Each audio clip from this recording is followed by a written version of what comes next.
Welcome to BS session number 33.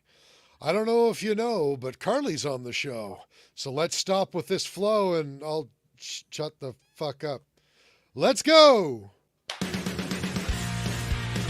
This right here has the ability with a 30 caliber clip to disperse with 30 bullets within half a second. Just when I think you couldn't possibly be any dumber. You're listening to your weekly dose of BS, Ballistically Speaking. The Ballistically Speaking Podcast.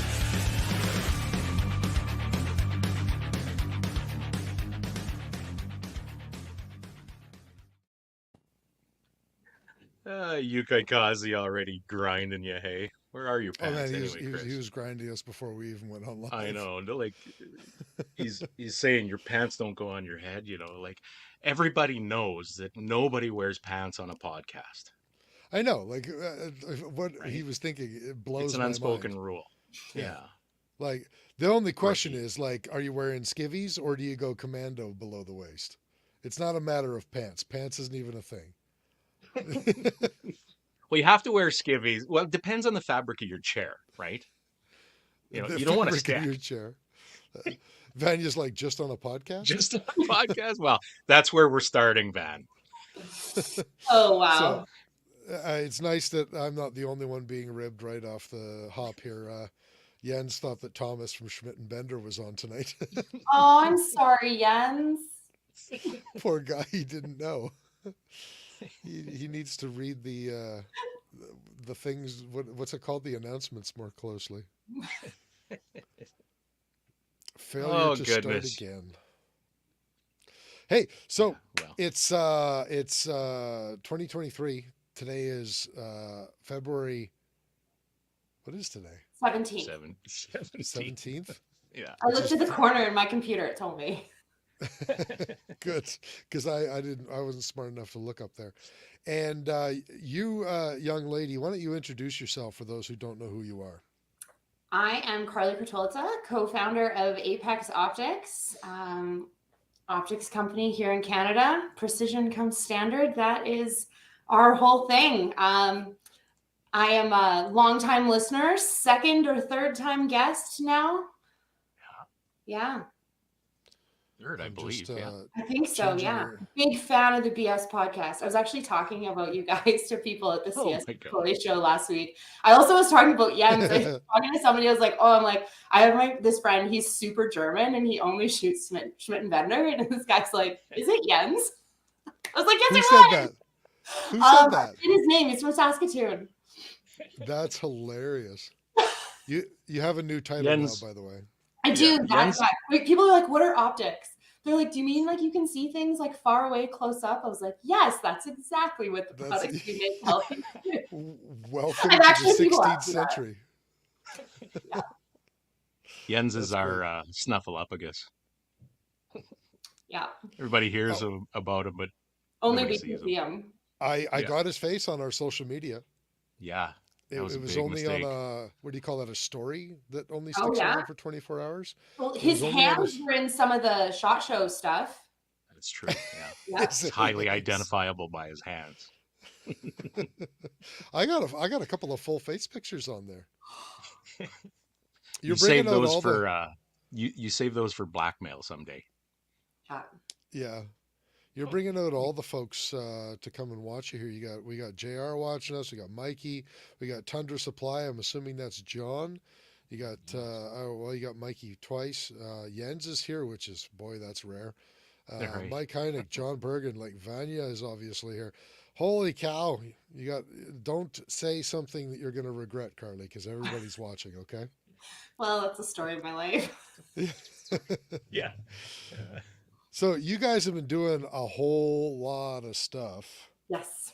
Why don't you give us like a synopsis, and then we'll use that as our jumping off point for the remainder of the discussion. Yeah, definitely. So we've been busy. If you are a listener and fan of this podcast, you know that we announced new products at SHOT Show and that they are up for pre-sale right now. Oh, thanks, JR. You can get our Edge 1 to 10 low power variable optic for pre-sale, shipping this summer. Same with the Hunter 3 to 15. We've also got our binos up for pre-sale, and I'm hoping to ship those end of March. So all those are on apexoptics.co.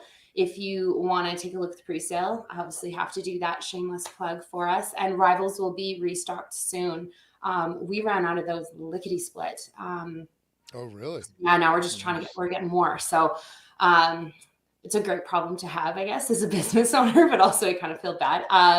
We have expanded our shooting team considerably for 2023, mostly in the US and also in Europe. So we have about 65 shooters on our team now. I'm really excited about that. Actually, we've got some ladies, some juniors, some junior ladies. I'm really excited. A couple of junior local gals who I'm really excited. Really excited about. Yeah. So we're going to be sponsoring tons and tons of matches. Apex is the title sponsor for the PRS Northeast region this year. We're also a national sponsor. I've got a list of club matches too that I'm going to want to do a little bit of a shout out to because there's some things coming up. But most recently, we're at the CS AAA Show here in Calgary. We're not going to EWA Outdoor Classics this year, but the guys over at Ultimatum, IBI, and Black Forest Precision are kind enough to display the Rival on their rifles for us. So if you're heading over to Nuremberg and you'd like to see a Rival, that's a great place to check it out. We've got occasionally just find myself in Nuremberg. Right? I mean, well, the food is good. You either go for you go for the sports show or you go for the trials. It's up to you. Or you can take a look at the history and the sports show all in the same trip. That kind of actually does sound like fun. A whole bunch of our team are actually down in Indiana right now shooting the MDT Frostbite match this weekend. So that's really exciting. So I'm just like, checking my DMs all the time to see how everybody's doing. Apparently it was very cold and very windy. And I was like, okay, advantage Canadians. So that's really exciting. I've got some ladies' days things coming up. I've got all sorts of stuff. So yeah, we've been busy. How have you guys been? Well, we've been okay. I think, the obvious follow-up question to what you just said is, when are you guys going to do something with your company? I know, right? We're in R&D for additional products right now, which is really exciting on the inside. But I know, we're really lazy people, my husband and I. It seems that way. We don't like being busy. We don't like to really do a lot of stuff. So, it's hard for us. Making the ADD and OCD work for you.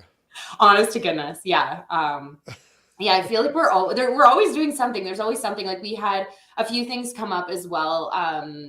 Some events that we're going to be attending in the States. Van's actually going down to USA SOC next week for, I want to get the title of this right. Yeah, tell us what that is, so for the USA Special Operations Center, he's going for the International Sniper Challenge. We're a sponsor of the event, actually, and it's all tier 1 operators from NATO and allied countries and things like that. Yeah, we were invited to be a sponsor, which is really exciting. So he's going to be heading down to that. I think I might meet up with him and head down to another event down in that area as well. So yeah, we are everywhere, it seems. He made a joke today that maybe we need to hire a travel agent. Well, what you need to make sure is that you're getting all the points. Oh, we are. Yeah. Yeah. Okay. That's good. 100%. Don't miss out on that. No, we definitely don't. Points, all of the perks of things. Yeah. No, we max that out. We're seasoned pros in that regard. Good. Yeah. So you said you were at the CS AAA last weekend. Let's use that as our next segue point here. First of all, how was the show? Second of all, what's going on at the show? Thirdly, I'm assuming that this show gave you a pretty good handle on the state of the industry. So it really did. Some beans. Yeah. So for those of you who don't know, the CS AAA show is kind of like the Canadian dealer show in some regards. So it's an industry only show. It's open to members only of the CS AAA. And honestly, shout out to Jen, one of the most well-organized events out there. Honest to goodness. I think she should just take over all the shows. She did a fantastic job. Her email communication, I mean, you guys know her, she's fantastic, but just legit top notch. I honestly can't say enough about that. Like I never had to wonder about things because I had it in an email I could refer back to. I'm a lover of people who send me detailed emails because I send them out to people. So I felt like she was speaking my love language. So basically, when people invite you on podcasts and they don't give you any sort of package or anything to read or topics or anything like that, it just makes your blood boil.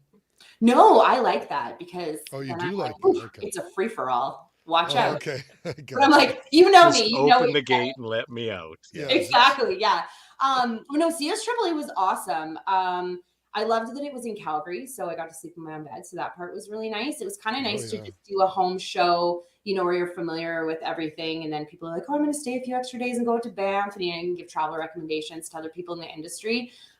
There was a lot of social time with it, which was really fun. Like Sunday night, we had a really great event. There was one Saturday night too after setup. So everybody, you know, all the out of town people, we could, you know, have a chance to just kind of meet in person and actually have face-to-face conversations, which was really fantastic. And to be honest, I thought it was a really good showcase for Alberta in particular. For us, especially for the future of the industry in Canada. So I'm sure you guys knew because you were down at SHOT Show, but Terry Bryant, the CFO from Alberta, she was down at SHOT Show talking to us and obviously a variety of other companies from other places. And one of her main missions is really to make our province the most friendly jurisdiction in Canada to our industry, which is absolutely fantastic. She had quite an extended conversation with Van about it at our booth at SHOT, and was down there just like I said, talking to a whole bunch of other companies as well. And that was one thing that Van was talking to her about, was all of the industries just that are, or all of the people in the industry that are just in Calgary alone, let alone Alberta and Western Canada. And, you know, why don't we make Alberta the place for that? So what's kind of interesting about that is fast forward about a week or two after SHOT Show, and Van and I were at an event here in Calgary, and Tyler Shandro, the Justice Minister and Solicitor General for Alberta, was there, and we were chatting with him. Oddly enough, Terry actually reports to him. And I was saying, oh, like I was really excited about the new legislation that he's trying to pass, and was saying, you know, there's a show in Calgary coming up in a couple of weeks. Like, are you going to it? Like, I think this would actually be really beneficial, you know, especially if we're trying to entice other people to come to Alberta. And so thanks again to Jen for helping me with that, with chatting with her board and getting approval and everything to have Tyler as our guest at the show. So yeah, so he and Terry were able to come around and chat with everybody that was there, which was fantastic. So. Okay. So was Bob Freeberg there? Sorry? Was Bob Freeberg there, the CFO for Saskatchewan? I didn't see him. No. Man. Yeah.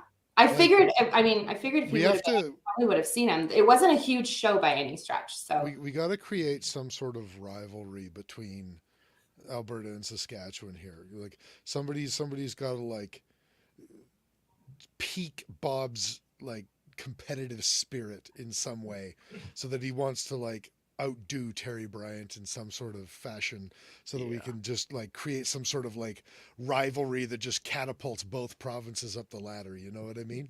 So I actually kind of joked about that, because I was like, oh, if we pass this legislation, do you think Saskatchewan will follow suit? But I think Saskatchewan tabled their legislation first and ours gets tabled next week, or maybe it was tabled this week. I don't 100%. I haven't followed it as closely as I should have. This week has been a little bit nutty over here, but that wasn't something I was just like, yeah, I'm like, can we see if we can just keep one-upping each other, and just, you know, like the prairie provinces would be fantastic. I mean, I'm a Saskatchewan girl. I grew up in Saskatchewan, and I've got a lot of friends there who are firearms owners, and so it would be nice to have it. You know, we could just form one alliance. Yeah, I agree. I was gonna like take your Saskatchewan card away because you've lived in Calgary too long, but I'll let you have it for another 12 months. Okay. Well, you just called it Calgary and not Calgary, which makes me think that you're from here. No, I'm still a Western kid. I mean, we know how to pronounce Calgary and Tirana. That's fair. Yeah. Tirana. I am trying to get Apex bunny hugs. So. Are you really? That sounds like fun. Bunny hugs. Lindsay's suggesting a flag, though. I got a hand. Is that not good flags. enough, Lindsay? Yeah, we got to get you. We need you to get you banners. You're like, is the hat not enough? It's a wearable flag. Come on. That's right. I wear it everywhere. So you told us about Terry Bryant. Yep. Was there a lot of discussion at the show about what's going on with the current government? And like, was there a lot of political discussion? I'm sure Vanya had to have been involved in some political discussions. He was. I was too. To be honest with you, what's so interesting about these shows is it's kind of like you're in a room with all these people and it's like, one of us. Like everybody kind of, feels generally the same way about a lot of these things. But the one thing that I felt like everybody just kept saying and just kept coming back to was that we really need to unite a little bit more as an industry. I don't want to say that some of like, there's a little just, how do I say this nicely? I don't want to say that there's some like cattiness, for lack of better. I'm just letting you say it. Yeah, and There's just some weird things with people in the industry, and I feel like just we unintentionally cannibalize ourselves and like shoot ourselves in the unhealthy foot. competition. Yeah. I think it exists well, first of all, I think it exists in most industries, but I think industries that have a lot of historical bravado and are more centered around the whole, manly machismo ego sort of side of things. It's like sports. A lot of sports organizations are the exact same way, especially like martial arts organizations are 100% the same way. I think it's just it's part and parcel of what makes the industries, but it doesn't mean that it has to be that way. It would be really nice to see people putting their differences aside to recognize their similarities sometimes. I think so. So it was interesting. I'm going to quote my husband. He was chatting with a friend of ours in the industry today, and the words that he said were, "We're fighting a war, and we're all fighting the same war. But how do we become a united front? And like, how do we do that? How do we form like an actual like alliance, for lack of a better term, to actually try and counteract some of these measures, because they're all, affecting all of us." And I hate that it's one of those like, well, I didn't say anything when they came for, the black guns because I don't shoot a black gun or I don't shoot an AR. And I didn't say anything when they came for, 10 round mags because, well, I only shoot a shotgun. And I didn't say anything when they got to this. But it's like, well, you don't see that, it's coming, they're coming for us. What I found Carlee, even if it wasn't coming, people should be getting pissed off based on the principle alone. 100%. We should. When C-21 was announced and the whole thing, like airsoft and paintball started getting lumped in, all I saw on social media was, these airsoft guys and these paintball guys need to start supporting our cause. No, motherfuckers. You need to start supporting their cause. Like, and then we can support each other's causes. But like, there's no talk about supporting airsoft and supporting paintball, and there's no effort from the gun community because the reality is airsoft and paintball are both still on the chopping block. Yeah. And there's no effort from our community whatsoever, and that includes the three gunners, the hunters, everybody, the other sport shooters. We should be getting pissed off based on the principle of the thing, and not based on what affects me directly. Well, and that's the thing. What I find really interesting is when we were down at Precision Rifle Expo down in Texas in November, I couldn't get over how many people came up to me. People are like, "Oh, Americans don't know Canadian politics." Oh, they knew. They knew backwards, forwards. They knew bill numbers. They knew everything because they are watching us with bated breath as a cautionary tale. And they are terrified of what is going to happen if things start rolling the way that they are in Canada. And so I was like, well, that's really interesting, but it doesn't seem like the rest of Canada seems to care. I mean, a lot of Canadians, here's an interesting story. I was at a 1-year-old's birthday party a few weeks ago, and I was chatting with these two guys, and it came up that we had an optics company, and one guy was like, oh my gosh, he was so excited. He took his PAL course in the fall. He's waiting for his PAL to come. He wants to buy a 22, and he wants to buy a shotgun, and he's really excited. And his friend standing next to him says to him, what are you talking about? He's like, nobody's allowed to own guns in Canada. And we both looked at him and we're like, I'm sorry, what?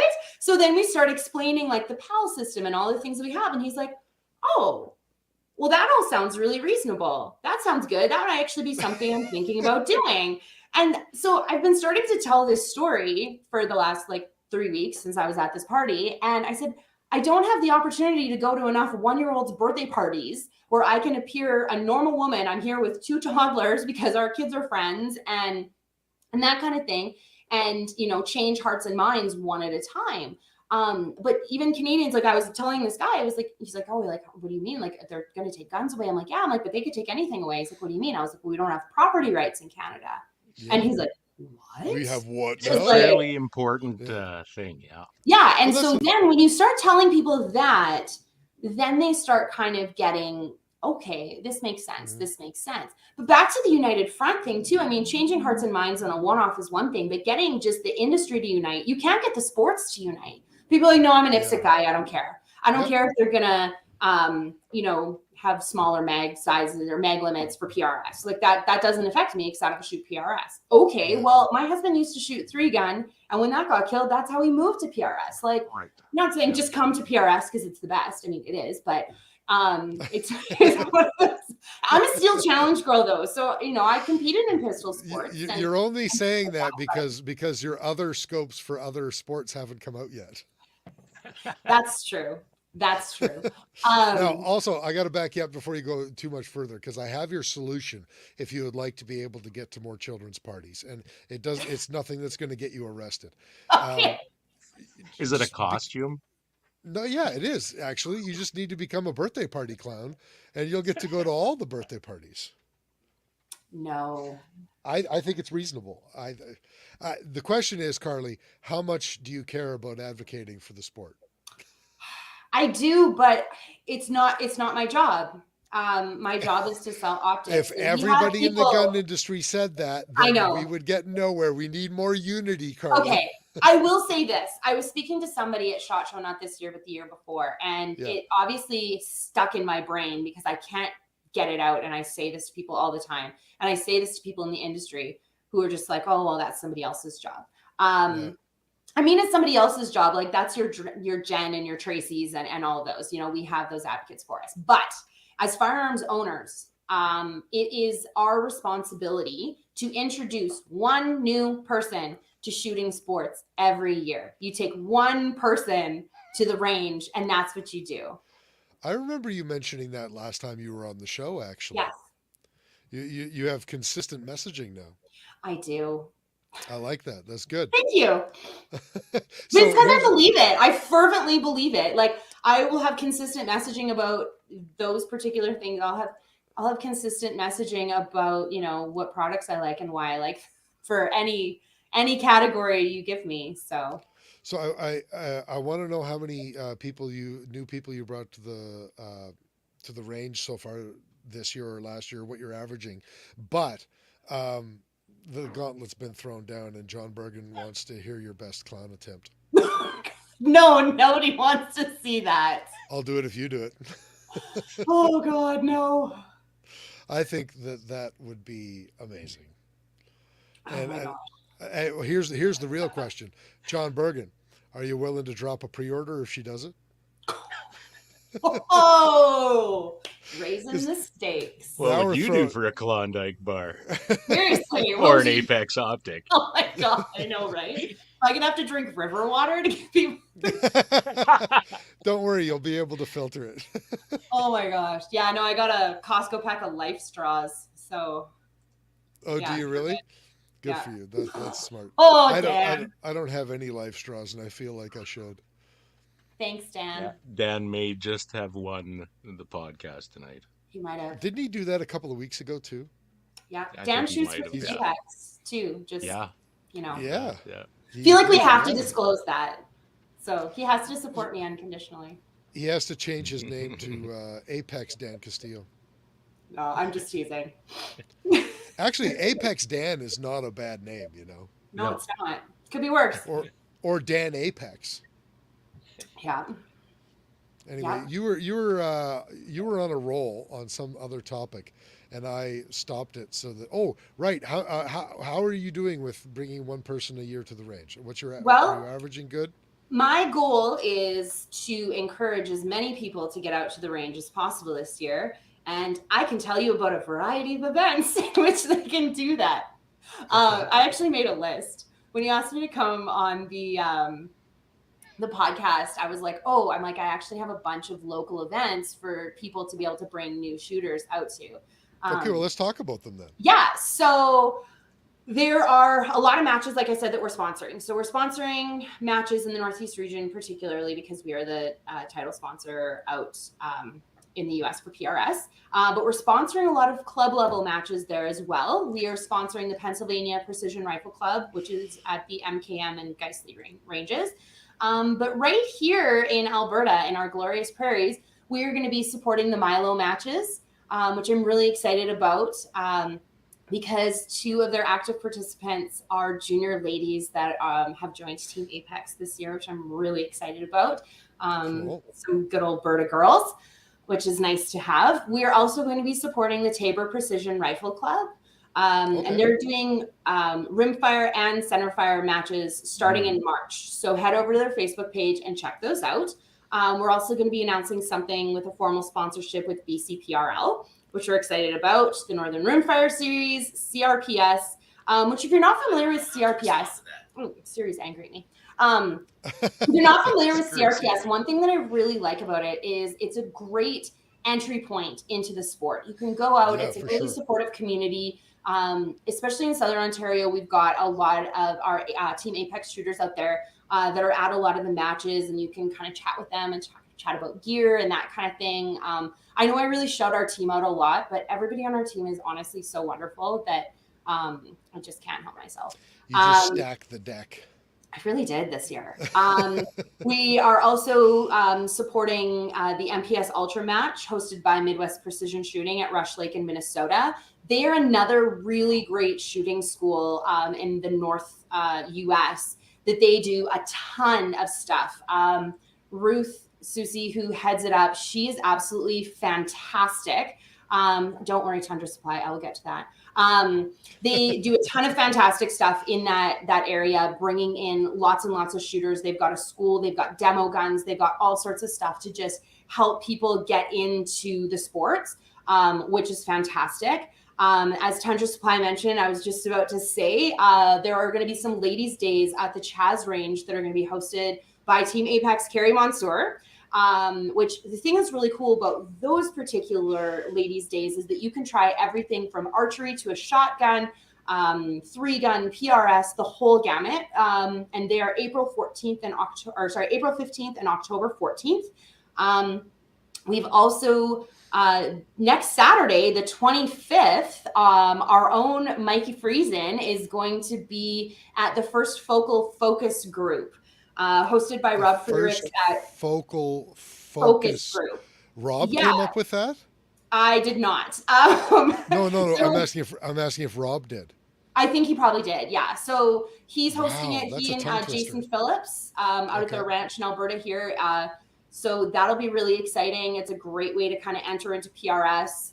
And I should say my personal favorite here, starting March 8th, International Women's Day, we are going to be hosting ladies' nights at the Shooting Edge in Calgary.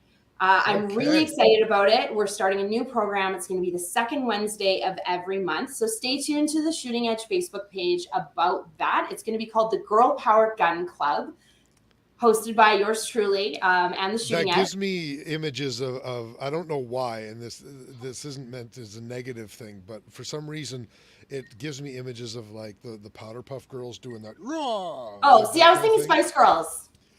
You were going for Spice Girls. Yeah, and I said dibs on Posh, and Steve Arena can be Ginger. Well, I'm just going to go with your feelings on it because I was never a teenage girl, so... Yeah. Oh, Spice Girls for sure. No? I went to their reunion concert. I flew to Toronto for it. Did you? And really? I thought I knew you, Chris. I had to enter a ticket lottery. You what? I had to enter a ticket lottery to even be able to buy tickets to go. Really? Yeah.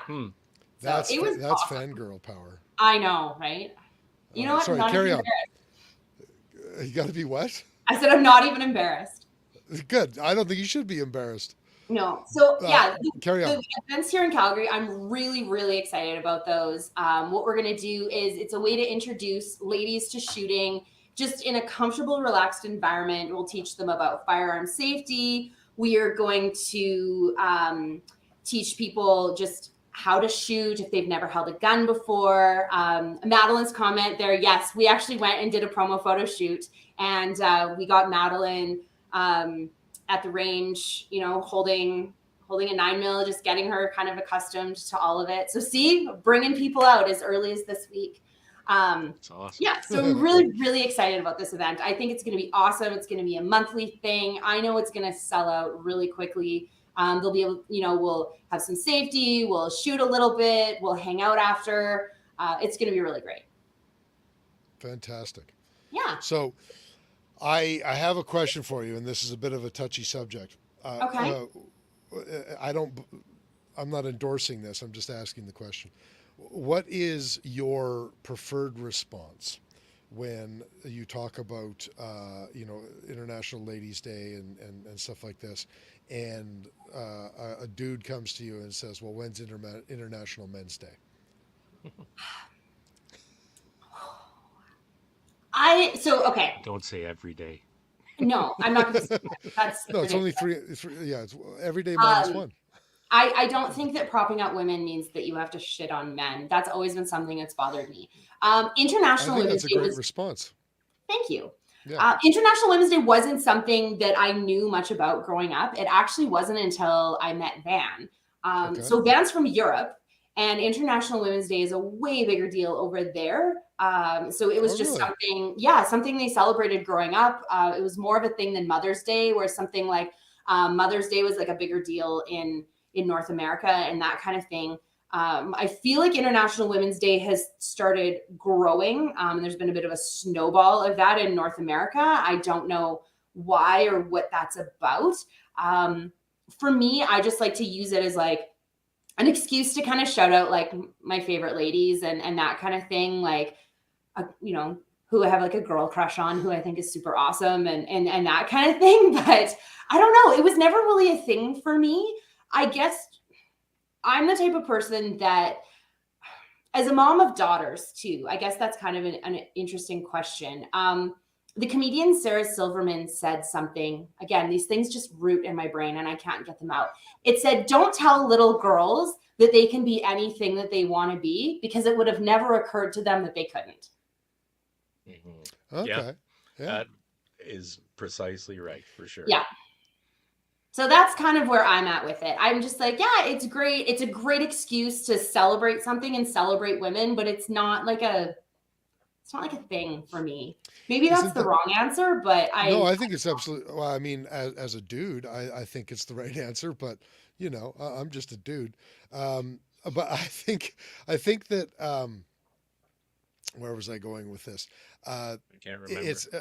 It's another interesting phenomenon that exists in multiple aspects of life, you know, multiple communities, multiple industries, is that whole, as soon as somebody starts celebrating something that I'm not, as a middle-class white man with blue eyes, I have to get like my back up about it, you know, because somehow it's threatening my status as the number one privileged person in the world, you know. Your poor fragile ego. My poor fragile ego. Well, that's really what it is, though, isn't it? It's really just exposing how fragile some people's egos are. Honestly. And probably more fragile than the average person, because, you know, you look at women, you know, other minorities. You're, as a person who is some sort of minority in the world, it's been since birth. You've been experiencing it since birth. Well, all of a sudden you come along to the silver spoon white guys with blue eyes, and all of a sudden it's like it's a culture shock for us. You know what I mean? And I'm not actually speaking for myself, because I really don't have any sort of I don't get threatened by this at all. But so many of people who look like me do, and we're just so not used to it that. Yeah, almost more of a culture shock than it really should be, right? Yes. It's weird though. And then there's Jens, who just doesn't have any feelings. But well, you know, The Germans have been known to be a warm, comforting people. Uh, I'm sorry, Jens. I have German heritage, so I feel like I can say it. But yeah, I think the problem though with things like International Women's Day is like instead of just celebrating that women can do anything, isn't that great? We've achieved equality. I think that the issues with It's a that are bad that, night. It's a yeah, bad night when I Vanya's know. shit talking me now too. I know. Instead of just being like celebrating, yay, women can do anything. It's like, Yeah. oh, men are garbage and blah blah blah blah blah. Like, no, like just Yeah. don't. Honestly, it's a I little think bit men are so ridiculous. concerned about that.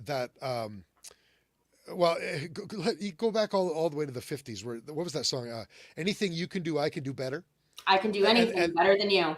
and then there was what was that lady who had that quote? She used to dance with Fred Astaire, and she was talking about Fred Astaire. Ginger Rogers. Ginger Rogers. And she said that, I had to do everything that Fred Astaire had to do, but I had to do it backwards and in heels. Yes. And all of a sudden everybody's like, oh, well, that means that Fred Astaire wasn't as good as Ginger Rogers was. Hey, maybe he wasn't. Like, here's the reality. These women have been having to dance backwards and in heels just as good as the men just to get noticed at all. So I think so. does it really diminish us as men? No, but it's interesting. I was actually having this conversation with a couple of guys at the AAA show. And I said, the thing that bothers me so much about these things with, women's equality and all of that is everyone is always like the patriarchy. And they like, are just like, oh, it's always men tearing us down. I have never, I haven't experienced that in my career. I used to work in oil and gas. So I guess I just flock to male dominated industries. That's just my deal. But nobody tears you down faster than another woman. And I think before women start, I'm getting on my soapbox here, before women start going and blaming the patriarchy and blaming men for all of their problems, get your own house in order. Honestly. Oh, for sure. Like, that's what I have to say. Like, I'm a mom, I have kids, and I work. Did you just Jordan Peterson, everyone? I know. I'm sorry. Sorry, but I carry look on. at it, and it's people get angry because they're like, well, you should be working full time and your kids aren't in daycare. The fact that my kids aren't in daycare, do you know how much flack and mom shaming I take for that? Because I'm at home with my children. I do, because women before me fought for the right for me to work. I do work. I do. I just chose to rearrange my schedule so that I can spend as much time with my kids as possible. But what did I just say there? I chose that. Women before me fought for me to have the right to choose, not for the right that I had to work or that I had to stay home. For sure. Yeah, I was just going to say, aren't those people just completely? Well, anyway, we're getting pretty off topic here, but she says that she drinks her whiskey. Cheers. Maybe I'll just leave it at this. There is and always has been a difference between a feminist and a feminazi. Thank you. And that's not limited to the category of feminism either. No. There's always going to be both of those things. Now, they'll both claim to be feminists, but they're not all feminists. No, definitely not. Anyway, I just want to address something here. Okay. Mikey's asking, Rooster, why so quiet? Mikey, do you not know these two people? Have you never spent time with either of us, Mikey? Here's what it is. His jaw muscles had to get so strong because he's had such a long beard for so long. Now he's kind of chopped it in half. It weighs half as much, and his jaw muscles are overpowered, and they're just That's true. That's mostly why I'm, sit like this now. Yeah, I don't want to talk about Brewster, exercising his jaw muscles and, training for that. Okay, so anyway, bottom line here is most of us like to see women in the shooting sports. I would say 99% of us, all but the most insecure of men, I think. Yeah. I personally feel threatened. God, we got off on that fucking topic. Yeah, you betcha, Brandon Eversole. It is, in fact, Kentucky bourbon.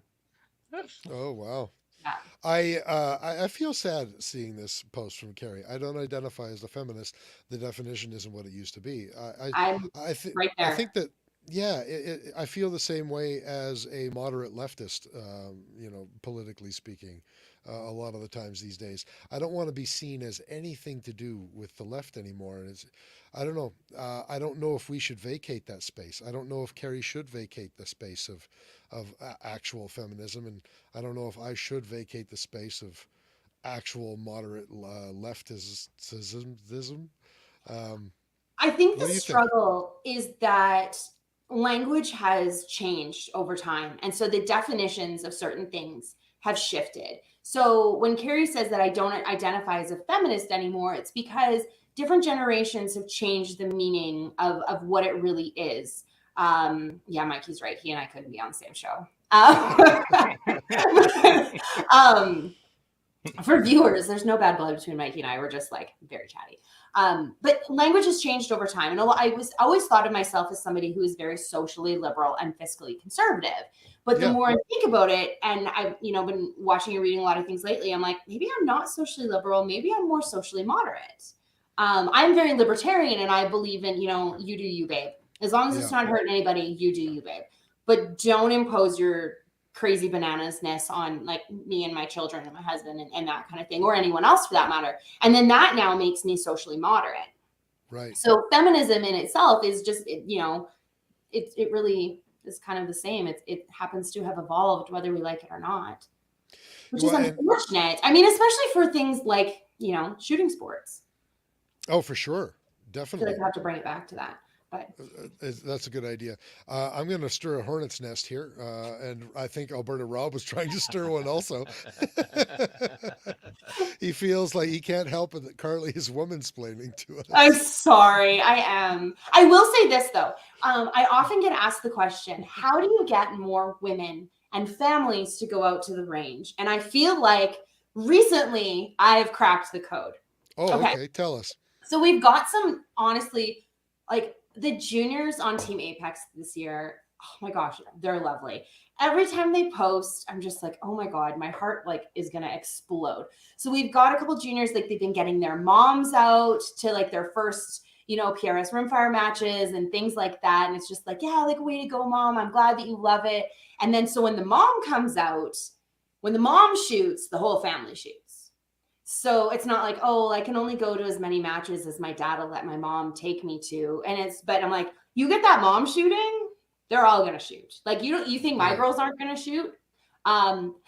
We got a tripod the other day from Fat Boy Tripods. Van set it up in our living room and didn't say anything about it, just set it up. And our oldest daughter is just like, oh, I'm going to go get my rifle and put it on top of it. And she does. She's got like a cap gun rifle from Cabela's. And she goes, she's standing in our living room with no pants on. And she's got this rifle tripod. He wears pants. Yeah. So, but that's the thing, right? You get the mom out. Moms are the key to this. They're the primary purchasers for homes. That's why there's so many mom bloggers and mom influencers and all of that. That's why everybody always goes for that. So they're the primary purchasers, and they make a lot of those decisions. So if your primary purchaser is buying guns and ammo, you're set, right? Like that's how you do it. So to Here's answer an that interesting- age-old question. Here's an interesting thought, though. There are those people out there, and I'm very much generalizing right now, but in my world, it seems to be a higher percentage of women than men. And I don't know if this is social conditioning or not. I'm not sure it really even matters. But there seems to be that segment of people who just don't. They're just not interested in guns. My wife is one of them. She actually shoots really well, and I've been able to convince her to come out a couple of times, and especially with handgun. I think if she was interested in it, I think she would become a very proficient handgun shooter. But it just doesn't tickle her pickle. And I that's okay. apologize immediately for that analogy. Forgiven. Move on. So, Yeah, so okay. what about those people? You could say or whatever blows do- your skirt up too, but I mean, could have that's- said that, but she's too much of a tomboy to wear skirts. But what about those people? Do we just dismiss, or do we just accept but invite? I think we accept but invite. And I look at people like, I'm going to assume that your wife is not against us. She is neutral and is like, cool, you do you. So I see those people as an ally. I wouldn't even say that she's neutral. She went and got her pal and our pal. So she actually defends me a lot to people because get this, during the I got to tell a story here. I'm sorry. During the pandemic, in the early days of the pandemic, I was very vocal about the bullshit, and there were several people actually, but there's somebody specifically that reached out to my wife and said, I'm concerned about you living in the home with Chris and seeing how angry he is. And I know that he has guns in the house. And I'm concerned about you. Are you okay? And my wife is having to respond to this person like, what the fuck is wrong with you? Like I am perfectly safe. And just because he owns firearms and just because he's a grumpy fuck doesn't mean that I'm in danger at all. And like, you need to hakuna your tatas and mind your own fucking business. So I wouldn't even call her neutral. She's actually has defended me and my ownership of firearms before. But for her, it's just she's not super interested in it herself. You know what though? Like when I first got into, I guess I got my pal, I had no intention of ever purchasing a firearm. I had no intention of ever getting into shooting sports. I got my pal solely because I stood to inherit firearms and I don't like the government getting anything that doesn't belong to them. Whether I wanted it or not, I was entitled to it, not the government. And, obviously slippery slope. And here we are, help run an optics company. But it's one of those things. Yeah. I mean, you can be cool with things like, I'm not a super duper avid hunter or things like that. We've got hunting rifles and all of that. You can be adjacent, I guess. Are you sport shooting adjacent? I'm trying to think of the right term there. Well, but on the internet too, when you're angry, people will say all sorts of things. I mean, I went on my Instagram stories and said I was tired of wearing a mask. And I wore a mask in the delivery room when I had my second child. So I think I can say that I'm tired of wearing masks. And someone told me that made me anti-immigrant. So what? Yes. Fuck, how do you draw that? I don't know. Go fuck yourself. I know. Jesus. I'm like, say my last name. That's the most passive aggressive way of calling someone racist I've ever seen. I know, right? You don't want to wear a mask because you're anti-immigrant. I'm like, what? What?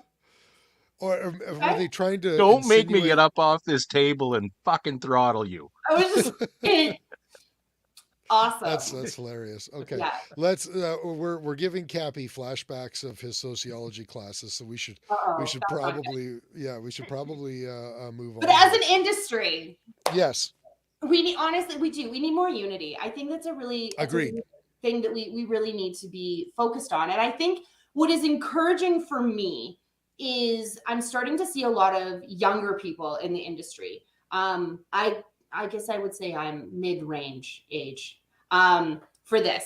But I'm starting to see a lot of younger people coming up. There's a lot of younger people in the shooting sports as well. Like, that's part of the reason why we are sponsoring so many juniors this year too, is they're the future of the sport. They're our future voting blocks. They're going to influence their friends, their peers, that kind of thing. So we're looking to the future. And I know we're not the only company doing that. So that is a part of it as well. But just, I think a lot of the younger people are like, oh, they're just tired of, some of the BS between the old guard and that kind of thing, that we're like, okay, you know what? Like, we're going to start, I'm feeling a slight, turning of the tide and that kind of thing. So, you just called JR old twice. I didn't, no. So you called him old, and then he made the comment, and then as the comment was appearing on the screen, you called him old again. You know what? Being a titan of industry doesn't mean you're old, JR. It actually does. Distinguished. Wow. Okay. So if Apex takes over the industry, like lickety split, does that make them and I old? No, you're the new guard. The new guard. Okay. You're the new guard. Yeah. Because I see people that are even, like younger than us coming up and that kind of thing. So you will be the old guard soon. Soon. Yeah. It's really exciting for me to see a lot of people, and I'm seeing what was really interesting too. I'm going to go back to my shooting team again with this, but reading the applications of some of the juniors, it was just like, I want to study engineering and ballistics and all of these things. I'm finding this stuff really interesting. Or when we were at EWA last year, one of the days, it was a ton of local university students from universities across Germany that were coming. Their engineering students were coming to learn about all of the new products and optical systems and all this kind of stuff. So I'm thinking, I'm like, that's good. That's good for the future. I'm feeling, I guess, for the industry, despite, JT and his BS, I'm feeling a little bit hopeful with some things. I feel like, a lot of us are like, oh, enough is enough. Let's just get rid of whatever. I don't care what your beef was 10 years ago. Let's just move forward, because otherwise we're all screwed. I'm hoping that that's the way that it is. And then we don't decide that it's just kind of every man for himself and we can't find a way to unite and fight this, but I think the day that it becomes every man for themselves is the day that we do lose all of our guns. Yeah. At least so far, when enough people perceive it to be really bad, yes, then people will band together temporarily. It's just too bad that then. Yeah, as soon as we think that we're out of the immediate danger zone, everybody just turns and goes away again. It's I don't know. I'm thinking of Voltron analogies that are probably really stupid, so I'm not going to say it out loud. But if we did stop coming together during those emergencies, we are fucked. But I agree. If we could come together when there aren't emergencies, then nobody would be able to fuck with us in the first place. Like, don't be a fair weather bandwagon fan. Like, you're in or you're not. And it's a little bit for me. I'm a hockey fan through and through. So I'm just like, it's like, you only follow whoever when they're winning. Like, come on. Those kinds of things. That's always been something that's bothered me. Something that I think that is really wrong with our industry is I think that we have a bit of a PR problem. I think that we need to really resolve that. I was watching The Daily Show the other day, and there was this Gen Z kid who got elected to Congress in the States. He's like 25 or something. And he's like, oh, I'm from the mass shooting generation. And they wear it as a point of pride. Oh, fuck. But one of the things that he said is he's like, we're looking for bipartisan support for something as simple as background checks, because we don't have background checks. Lie, you do. Yeah. But nobody's correcting him. And so the guest host of The Daily Show is like, oh my gosh, like that seems like something we should all be able to agree on. That should get bipartisan support. You watch The Daily Show still? I do. I know. Sometimes it's Trevor just on in the background. I know. It's because it's between like the cycle of episodes of Big Bang Theory that play in the background. Okay. It's just like a half-hour break, and then it goes back to like Big Bang Theory or reruns of Friends or whatever. But I'm looking at that, and I remember when every time every new gun ban or something comes out in Canada, we have a huge PR problem that nobody is uniting to fight. Where it's just like, we need to ban fully automatic weapons in Canada. Yeah, they've been banned since like the 70s. Mm-hmm. But so then people are like, oh, gasp, like, clutching their pearls. And how dare these weapons of whatever be something that we have on our streets for our children? How dare you? I mean, I even get it's like, you're a mom and you have a gun in the house. Yeah, that's why I have a gun in the house. Get between me and my kid. Try me. Like, fucking try. We do like to hold on to our own stereotype, though. That's the other problem too, right? It's almost like we relish in it. And I don't think anybody's introspective enough to be like, listen, like, how are we actually being perceived? Because there's a lot of times when I'm just like, people are looking at us and they're like, wow, you're exactly what I thought you were. And I'm like, well, that sucks for all of us. And I don't think there's anything wrong with that being a segment of our community. Of course not. Stereotypes all come from somewhere, and 99.9% of the time, there's nothing wrong with that particular stereotype. No. And it never applies to the entirety of the population of that group. And and quite frankly, I even see this in people who are not that stereotype, but they try to be that stereotype. And I don't know if it's because we think that we're supposed to, or if it's an insecurity thing or what it is. But I mean, our own community will shun people like what do they call that YouTuber, a tactical girlfriend or whatever. She's like an LGBT pewtuber, basically. And like, what the fuck is wrong with that? I mean, you've got this person who is reaching a segment of the community that fucking what's his name, Cat Scratch Fever. What the hell's his name? And Ted Nugent. Jesus. Thank you. Ted Nugent will never ever reach in a million years. So she's actually expanding the community 100%. and her content or their content, whatever. Whatever. Their content is specifically centered around teaching people who are new to guns how to use them safely and how to be a part of the community. So where's the fucking problem? I see no problem. And I may You know they I'm don't not- fit in a box that everybody's Exactly. been telling us for how long you have to fit in one of two different fucking boxes. Exactly. thing. We need to expand our box. What? We do. And, for International Women's Day, we need to expand the box. Yes. That's the new slogan. We're all Expand thinking your that. I'm allowed to box. say it. What? I need to be able to say that. I need I'm permission. sorry. I'm sorry. It was there. You just... Wait a minute. I'm having flashbacks. Did we not use this same joke last time you were on? I probably did. Very likely. I swear to God, Remember, we were I talking stick to about. talking points. Yeah. Yeah. But no, but that is one of those things. And I even feel like just as everyday normal people try and put us in all sorts of boxes. Yeah. But I think so. Here's first of all, I love David Walcott. I'm glad you're listening, and I think you're a fantastic person. I don't want you to think I'm not by highlighting you. I'm not trying to pick on you. I just saw it as we were talking about it. So Dave says if them alphabet people want to join, let them. I completely agree. Yeah. But 100%. welcome them, invite them.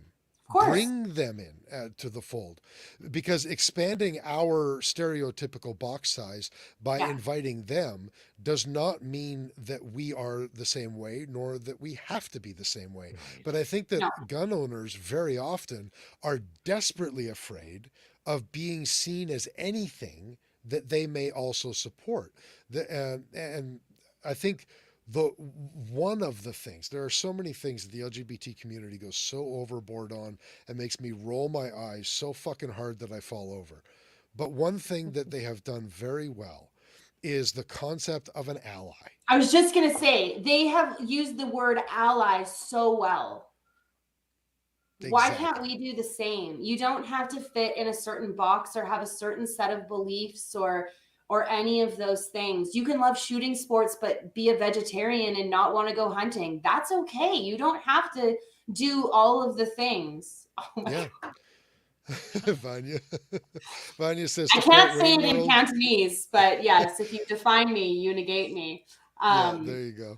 Our daughter's favorite movie right now is Wayne's World. So. Oh, is it really? That's hilarious. She could do worse. We don't let her watch things like Peppa Pig because she's rude, but we watch Wayne's World. My favorite line from that movie is from the scene with Garth and Kim Basinger. Take me, Garth. Take me now. It's cold outside and you need a jacket. Anyway. I agree. Yeah. Allies, that's a thing. We need to, for lack of a better term, expand the tent and be fine with that. And I think whatever, like, I don't care what you identify as. It always makes me think of in Step Brothers when the dad is like, I wanted to be a T-Rex. And that was all I want. Great. Identify as a T-Rex. But you think shooting sports are cool and you're fine with people having guns? Great. Sounds like we're on the same page. You want to feed your family and pay less taxes? Awesome. Sounds like we're going to be best friends. Exactly. On all sides, everybody has to hakuna their tatas. And it extends to the FUDs too. Like, why is it always like the FUDs versus the real shooters? And you can't call them that. You can't call them that. That's what I'm saying. But like, why are those even what the terms that are used, right? Oh my God. What? Okay, so I don't know. I sent a thing to Chris the other day, just to kind of like catch everybody up.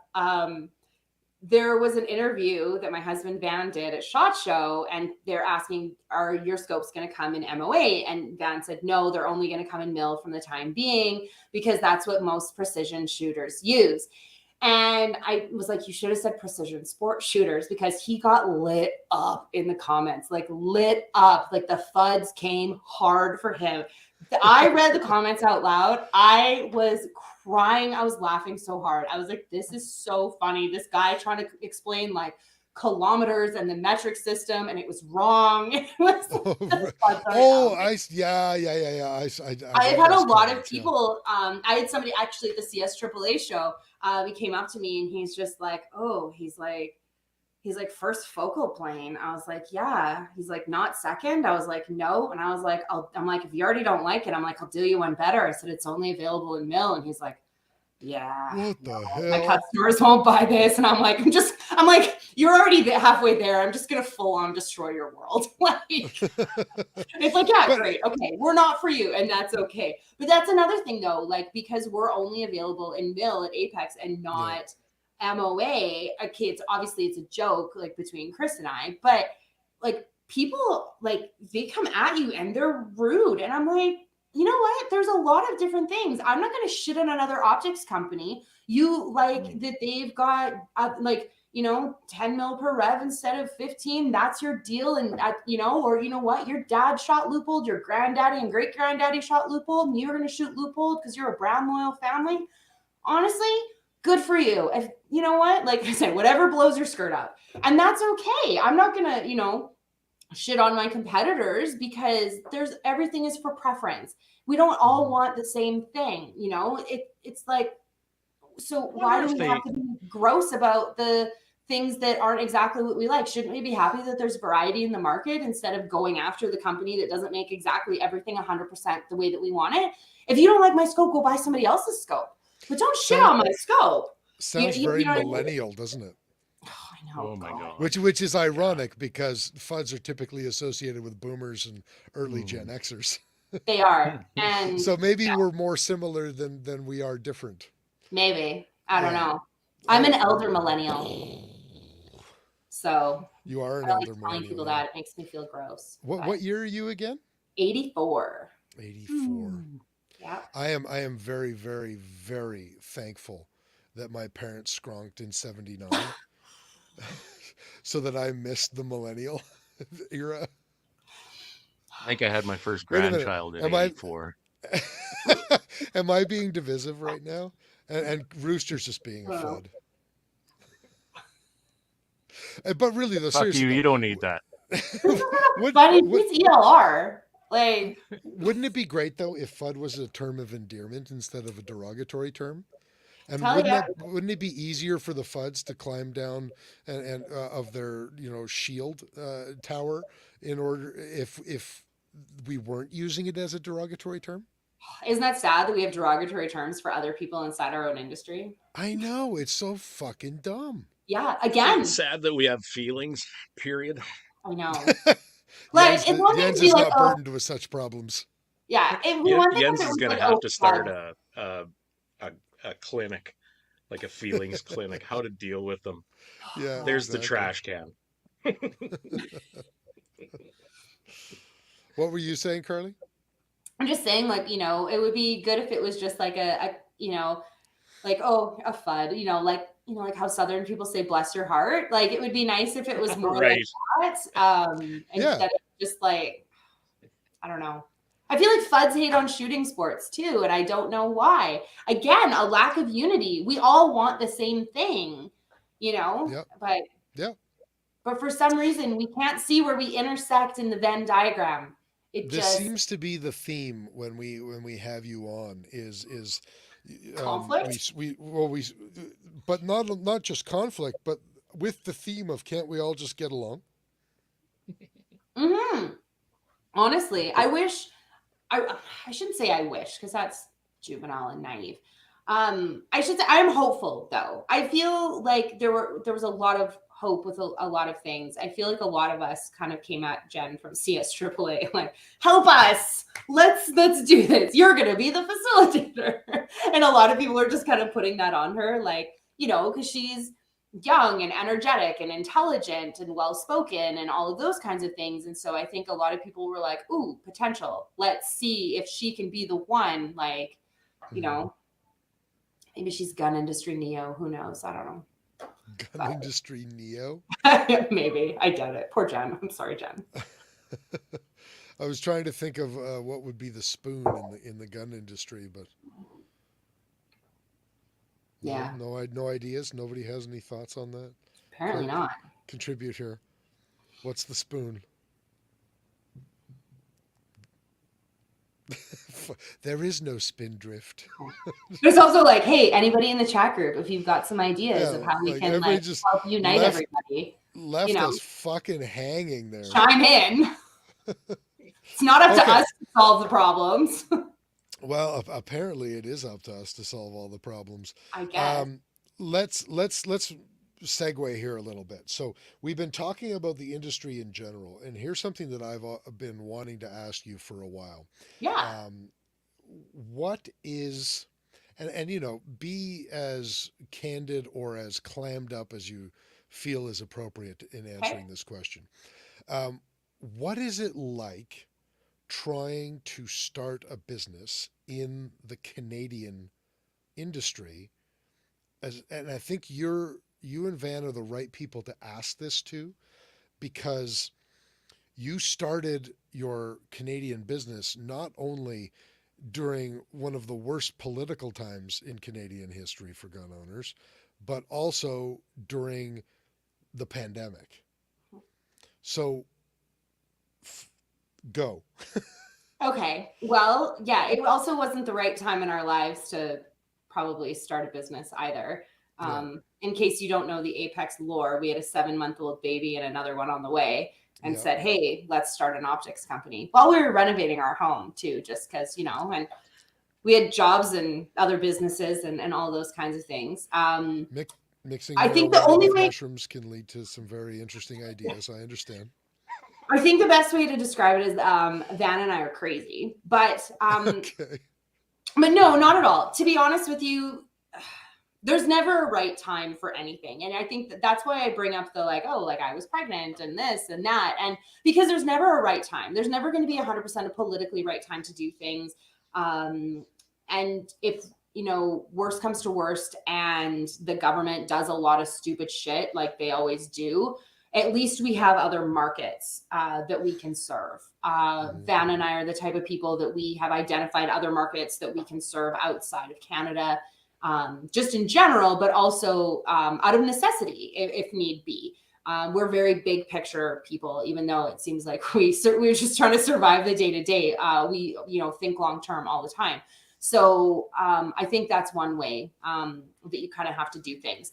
But for us in particular, I would say the Canadian gun industry, and I mean just the industry in general, have been incredibly welcoming to us.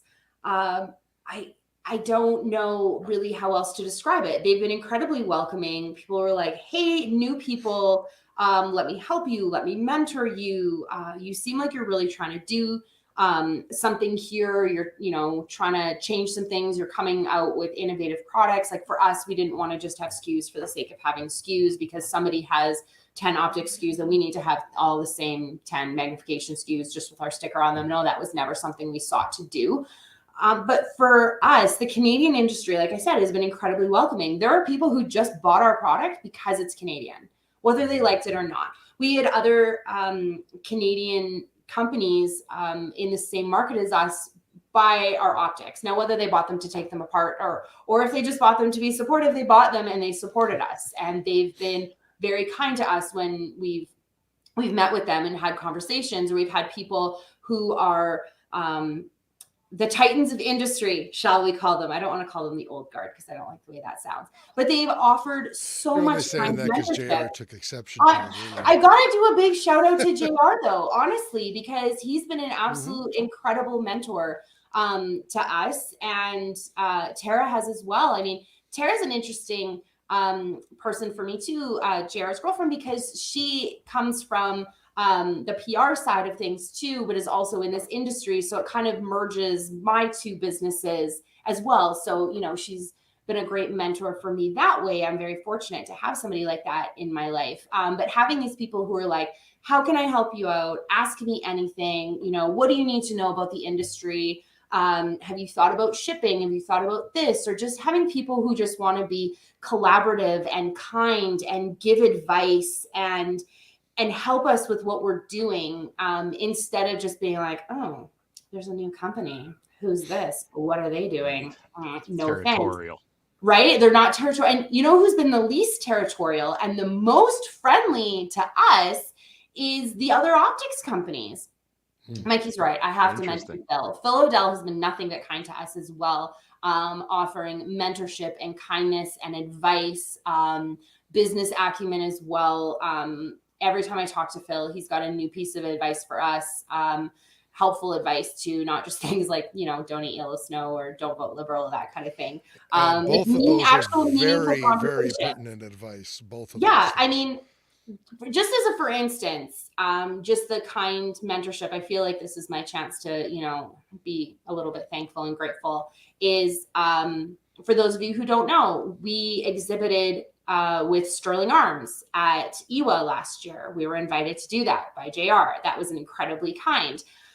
When we were at SHOT Show this year, Phil O'Dell took me over to the Bergara booth with a stack of pamphlets and a 3 to 15. You guys bumped into me there in one hand and said, tell these people about your hunting scope that's coming out. And, you know, let's see if we can, you know, cover more ground and that kind of thing. Just people trying to give you a hand up, or I think too, for a lot of people is they want to be the mentor that they didn't have. And they want to provide a little bit of a pay it forward with that kind of stuff because they didn't have this when they were coming up in the industry. And, you know, for us, we're incredibly thankful for that. But I mean, companies like KDEX and MDT displaying our early prototype at SHOT Show last year, and then each displaying a half dozen scopes for us this year. And I have to say, I mean, the guys over at KDEX walked people over to our booth at SHOT Show when people were like, what's that optic? I've never, with the orange ring, like I've never seen that before. That's so interesting. Tell me about this company. It's like, well, why don't I take you over there and they can tell you about it themselves. Those kinds of things, just all sorts of collaborations, rifle builders who are excited to now be able to do all Canadian builds with more price-friendly optic and that kind of thing. So just for that, we've had really warm reception, but we've also had really warm reception in the US. We've had a lot of people tell us, they're like, yeah, you know what, getting into the optics game is really difficult. And Van and I are the type of people, don't tell us we can't do something. We will go for no. And as soon as you can't do 25 chin-ups. I know, right?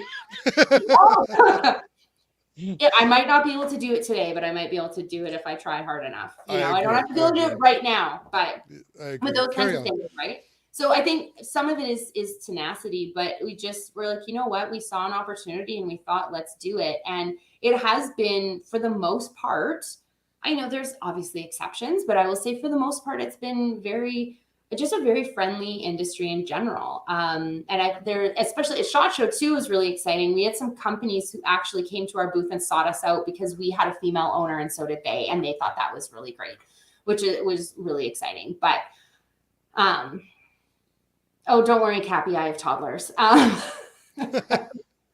You want to throw a scope down the driveway? In fairness, his toddlers might be a little bit stronger. Yeah. But probably no more destructive though. Yeah. Well, Van was teaching our oldest daughter how to put turret caps back on today. And he's like, hey, can you match them up? It's like, yes, that is the windage turret. And like, she's making sure. I'm like, oh my God, scope school starts early. That's so much better than those early learning blocks, you know, where you have all the shapes and you have to put them through the holes. I'm still like, stuck you need to do this. He's like, here's a wire brush and a gun barrel. Yeah, go play. Yeah. So fine motor skill, picking up brass. Jonathan is picking up your claim. Don't tell you not to do something. He's saying you can't do a clown impersonation. Well, not today. Not today.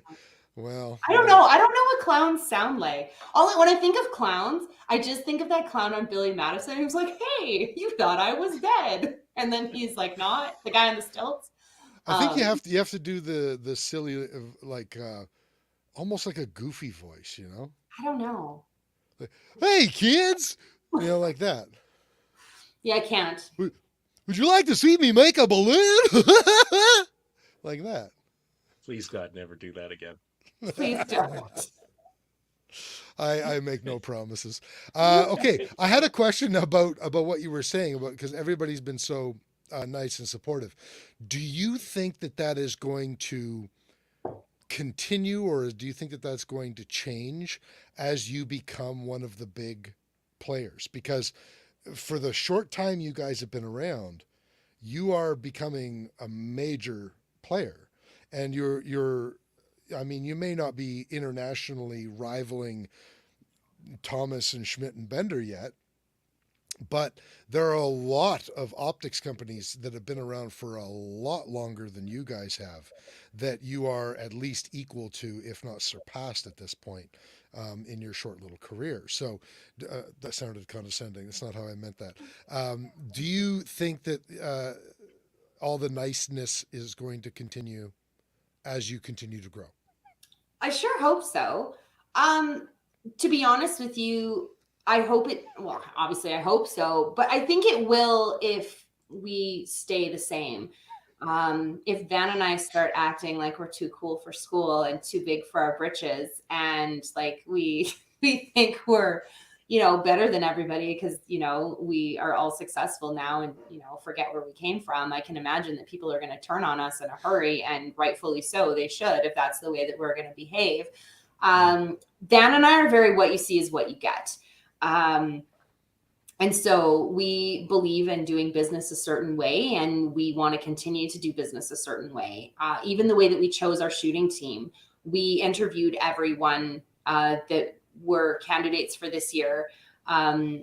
Like there were finalists. We did extended phone interviews with everybody. I don't know if that comes from my technical recruitment background or what, but a lot of it is because we can't be everywhere at once. And so they help us be everywhere at once. And they're an extension of our brand. And we want to make sure that they're representing us the way that we would represent ourselves. Those types of things are very important to us. We never want to be kind of in a tower, isolated, from our everyday consumer and the other people in the industry that, we have relationships with. I hope that, that's something. I don't want to say that, we always want to seem like a mom and pop shop, but those types of things are very important to us. We always want to have a very strong hand in this and be very connected with our customers and our industry peers and the other people who've been so kind to us along the way, because, everybody needs that. And, I don't want to be like, well, thanks for the hand up, peace out. You know what I mean? It's one of those things. I mean, and even when it comes to our shooting team, we're very, very hands-on. It's not like, here's your scope, see ya, good luck this season.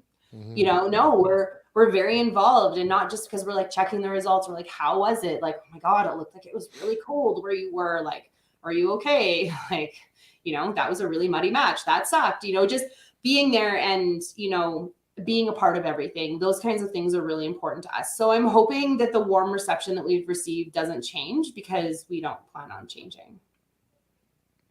Can you run for office or in some capacity? I'll vote for you. Yeah. I get asked that a lot. We don't forget the little people. No, but seriously though, like when you said it, I believed it. Well, thank you. I am very, what you see is what you get. I know I'm not for everybody. That's the other thing too. And I think, I'm okay with that. I will fully admit that that's the one thing that as a small business owner, that I continually struggle with is I know that I'm not for everybody, but I have difficulty if I'm not for somebody. I have difficulty being okay with that person and not just telling them to go fuck their hat. Okay, well, that's detrimental to my business, and it has been in many times in my life. You and Vanya, somehow, for people who say that you're introverts, we've had this discussion before. You guys are very significantly skilled at playing extroverts. Well, thank you. You're welcome. I think it's easier too with a product-based business. Okay. In a fairly large market, to know that, if you want MOA and you want second focal plane, I just know I'm not for you because I don't have that. I don't have that product. I'm waiting for Jens to say it, but if you're looking for thermal, I don't offer that product yet. So I know I can't be for you. And I'm okay with that. I can't rush to market with something shitty so that I can be all things to all people. I feel like if I'm all things to all people, I'm no one, it's like jack of all trades, master of none. I would rather be master of something smaller than, okay, like a lot of things. I think that's, first of all, I think that you may be understating how valuable and difficult that skill is to master. Being okay with not being all things to everyone. I think that's a much more difficult thing to come to terms with than you're making it sound. And maybe it's just because I struggle with it, and I'm like, well, like it's not that easy, Carlee.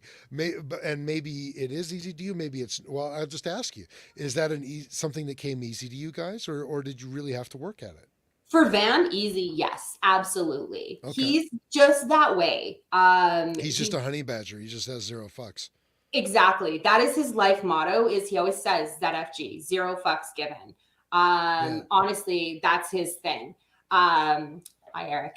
But yeah, no big deal. Just saying hi to Eric Cortina. He's so nice. Oh my gosh. I'm looking forward to meet. For everybody listening, we're going to have Eric on next week, and I'm really looking forward to talking to him. I was gone on the Friday when Kurt finally met him. And so I haven't got to meet her or talk to him yet, and I'm really looking forward to it. And I apologize because I cut you off in the middle of your. That's okay. Van is somebody who everything is like water off a duck's back. He's a goalie. He grew up as a goalie. He's a soccer goalie, and now he's a hockey goalie. So you have to have that he calls it a goldfish memory. He'll correct me. Yeah. Although I've seen memory, so you can't forget the last goal you let in. Yeah. You just have to focus on the next shot that's coming. Yeah. And so he's really good about that. I was not that way. I was one of those people that I cared a lot about what other people thought. But when I became an Instagram influencer, oddly enough, instead of it consuming me and, damaging my mental health, because I think that can be really bad for a lot of people, for me, it was the opposite. It had the opposite effect on me. Even though I'm theoretically the Styled to Sparkle brand, I was able to separate myself and realize if these people don't like this, they don't like the content I'm producing or whatever I'm talking about, it's not me. And so it's not me they're rejecting. And a lot of influencers can't see that difference. And so actually through being an influencer, and I think just honestly becoming more like my husband, I've managed to be able to separate that a lot more. Am I sad or disappointed when people maybe choose another product over ours? Of course I am. And not just because or maybe they didn't want to be on our shooting team or any of those kinds of things. I'm like, yeah, but I'm like, you know what? I'm also one of those people that feels like if a door closes, another one opens. And I really started to learn this just in like my influencer business and in this business. And I'm like, you know what? I'm like, for every one person who doesn't like our product, I'm going to have 5 that are going to buy in and sell every other optic they own and stock up, and they're going to be all Apex and all in. And I know that. And so I'm like, you know what? Then I'm just going to focus on those people and focus on like, yeah, okay, you know what? Bye. It's okay. It's fine. More's coming. It's all good. And I don't know if maybe that's just something that I've learned as I've gotten older. Probably is, honestly. But it serves me well. Isn't that interesting, though, that you said that you were that person who really cared about what everybody thought of you until until you got into a different type of industry, until you got into influencing. If I can use you as a confessee, something I've only told my therapist up to this point. That's what I'm getting to. I don't have a therapist, but I should. Anyway. When in my regular business, which is in a very similar, but also in a lot of ways very different industry, in the martial arts industry, I, for some reason, really do struggle with people, with what people think about me. And maybe that's because it's a very service-based industry, and it's a very fickle industry, and maybe that's why. But what's interesting is you transitioned into a different business. I've transitioned into, really, this is a hobby slash business for us, more hobby than business, but it's a similar type industry. But I have absolutely no problem with in the gun industry if people don't like me or like my brand or whatever else. And I've been thinking about this a lot lately, and I don't know I haven't been able to put my finger on it yet as to what the difference is that makes us give so many fucks in one realm and no fucks in the other realm. As somebody else who has struggled with that, what are your thoughts on it? I don't know, to be honest with you. I think you just finally get to the point where you just don't give fucks in any realm. I will say that, like, it doesn't mean that things don't bother me or that don't get under my skin, or if like people make comments or, you know, they come at me for different things, or they're like, oh, well, that sucks. Or like, oh, I'd never buy your stuff. Like, fine. Okay. Mm-hmm. Like, if you hit me on the wrong day, I'll be like, you know, but I don't know. I don't know what the secret is to that. I think it's harder in a service-based thing. I feel like if I separate myself, the more I separated myself in my influencer business from my actual Instagram, it's not that I don't have a different persona on Instagram, but the more I separated myself from my social media, the more I was like, oh, it's whatever. It's just like idiots on Instagram, instead of thinking about, you know, I'm like, oh, they're not coming after me. The other thing too, like Mackenzie's saying, it has a lot to do with empathy. So Mackenzie Brown is a mental health professional. So maybe you should talk to her, Chris. But with it, a lot of it too is just like, a lot of times it's like, ooh, I feel like those comments say a lot more about you than they do about me. Yeah, right. You go over your fucks budget. That's the thing. It's just like, what is it? Van always says, look upon my field of fucks and see that it is barren. Yeah. The only problem is I tend to be an overspender when it comes to my fucks budget.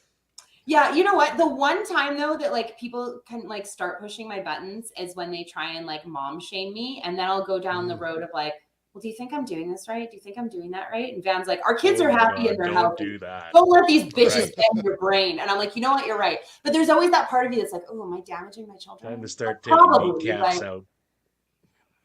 Exactly.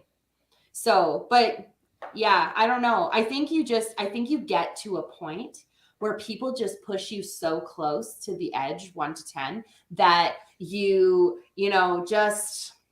Did you like that? Did you like what I did there? I actually didn't catch it at all. Was this the rap song reference?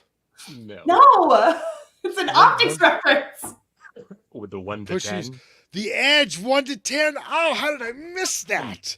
Oh, I was like, I'm being so clever. Come on. I feel so embarrassed right now, Carlee. You should. I'm trying to think of something. I'm on the summit, and I feel like I should just jump off and save everyone. No, never mind. Yeah, there you go. But it is. I think it's one of those things. Like you finally get to the edge, and you're like, you know what? Like, fuck it. I think that's kind of how I felt when I wrote my book. I was like, this could end my influencer career, and it's going to go one way or the other. And then I was like, you know what? If I'm going to write a book and publish a book and say, you know, you should be open and honest and that kind of thing, well, then I should probably post that I own guns. And I was like, well, I'm probably going to lose a bunch of followers, but you know what? That's a whole untapped community of audience that I can now draw in that I may not have reached before. It's kind of like you said, like, great, we've got people from the LGBTQ, whatever, like, too many things. I can't remember the order of them. Community that are getting into shooting sports. Awesome. That's a whole untapped group of people. Let's bring them in. This is great. Right. And I think for me, I always think I'm very glass half full. And I look at it as like, okay, you know what? You might not be my customer today, but you're going to start learning about me and I'm going to get in your head and you're going to be like, Apex. This is awesome. This is great. You know what? Yeah. You know what? I'm thinking, oh yeah. And like, you know what? Like, maybe I'm just scrappy and I wear people down and they eventually come to love me, or maybe they never do. And you know what? That's okay. Like, but you'll get there. I sure hope so. You know, One thing that positive that came out of the and I don't know why I'm not just transitioning in topic here, but one thing that I thought that was very positive that came out of the pandemic is it seriously reduced my fucks bucket. You realize what was really important, what you really Yeah. needed, and what you He really must have cared been about at times. taxed. Yeah. That- what the fuck? Like, how do you compliment me with one sentence and the very next sentence you insult me, Doug? So, for our audio listeners, Doug says, having stood next to Chris, I find it hard to believe that anything goes over his head. Then again, I've talked with him too. So, okay, first of all, nothing goes over my head. Nothing. I'm 6.5 feet tall, God damn it. However, many things go in one ear and out the other. It's not a capacity of elevation. It's about what's transparency. Is that what it's what is it? Cover versus concealment is what it is. My ears are simply cover or simply concealment. They're not cover. Anyway, What do you think, Kurt? what do you think? You know, Kurt? I think I'm having a great time here. You guys are just killing it. Well, this is great This is because out of my introverted purview here. for not, the last two of the last couple of episodes, Kurt has kind of carried the show. So I know I watched. Yeah, so Yeah, it's my budget is it's there. Right? it's about time that I came back and gave Kurt a little bit of the I night think off. so. Yeah. That's not part of why you invited me. Yeah, I was like, you know what? Me and Kurt both need a little bit of a break tonight. Let's invite Carlee on the show. Who can talk a lot? Yeah, so that's okay. Vanya says that's how I finish all of my matches at 50% hit rates. What's interesting, when I was competing in martial arts, if it was a split decision, I was upset and embarrassed.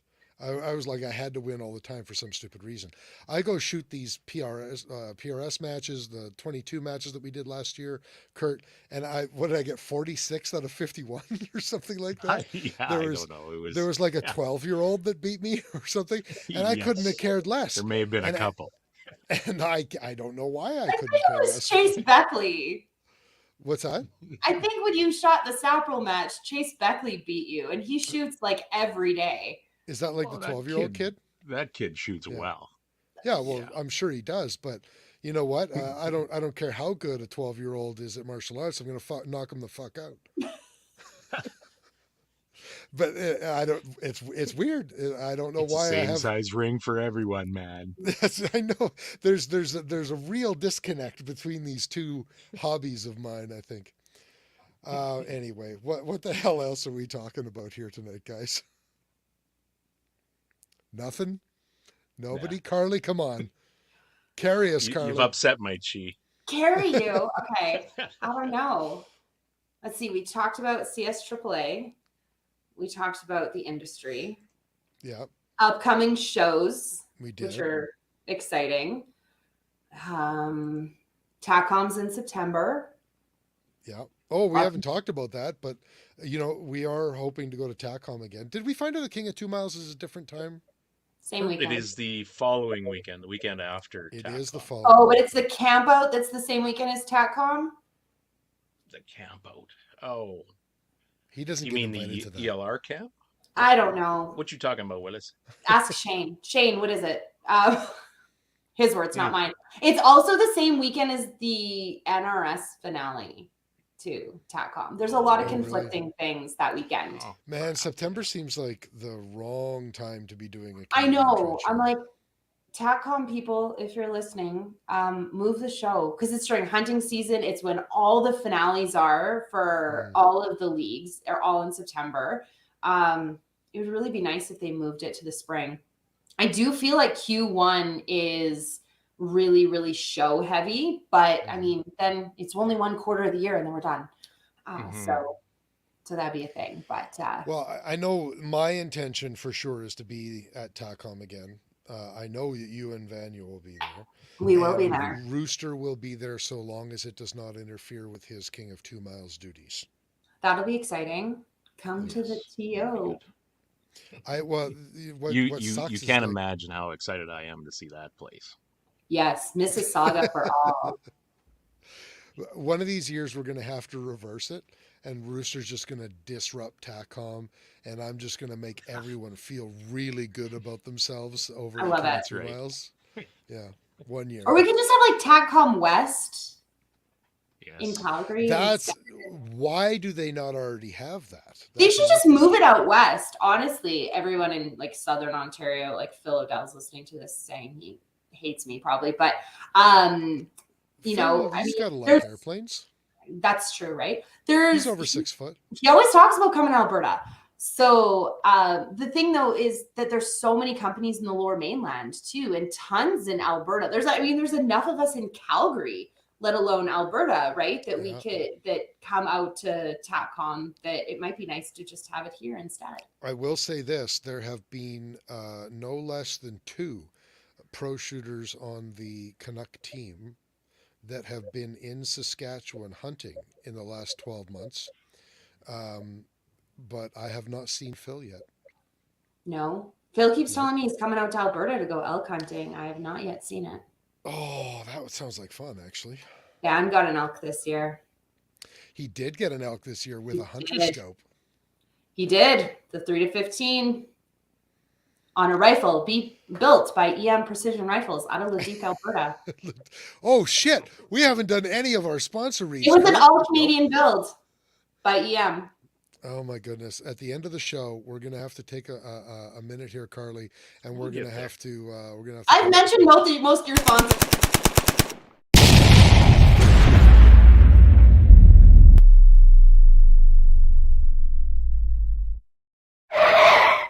Was that good timing or what? That's great. not good timing. I tried to cover most of them. You actually did cover most of them. We're gonna cover the rest of them. Kurt, give her. All right. Well, as Carlee already said, EM Precision Rifles in Leduc, Alberta, building Canada's finest precision rifles. Commission a build today at emprifles.ca. And Right, do Ribstone them Gunsmith. all? No, I guess I'm just missing my cue. Ribstone Gunsmithing, from stocker finishing and modifications to general repairs and rust bluing on rifles, shotguns, and pistols. Contact Oscar Long at ribstonegunsmithing.ca in Saar, Alberta. Ribstone Gunsmithing, craftsmanship done right. And we have Bolt Action Coffee, bringing specialty coffee to the precision shooting world, not the precision talking world. Clearly. Order coffee and merchandise at boltactioncoffee.com. I haven't warmed up my And- talker yet today. Clearly, I'm going to interrupt this to talk about potential coming soon sponsors. Hey. Hi, Zach. How you doing? Good to see you, buddy. And also, callsign 66. Welcome to the Brotherhood. Book a course with them now at callsign66.ca. Odell Engineering. Pick up a Canuck shotgun or Bergera rifle from your local distributor and tell them Phil sent you. Look them up at odellengineeringltd.com. And Apex Optics. When you buy Apex, precision comes standard. Find them at apexoptics.co and grab yourself a Rival 4-32 rifle scope, a Hunter 3-15 hunting scope pre-order, or an Edge 1-10 LPVO pre-order, or one of 3 different models of Summit binoculars pre-order, and get on their mailing list. Fuck, I said it again. Get on their mailing list for more exciting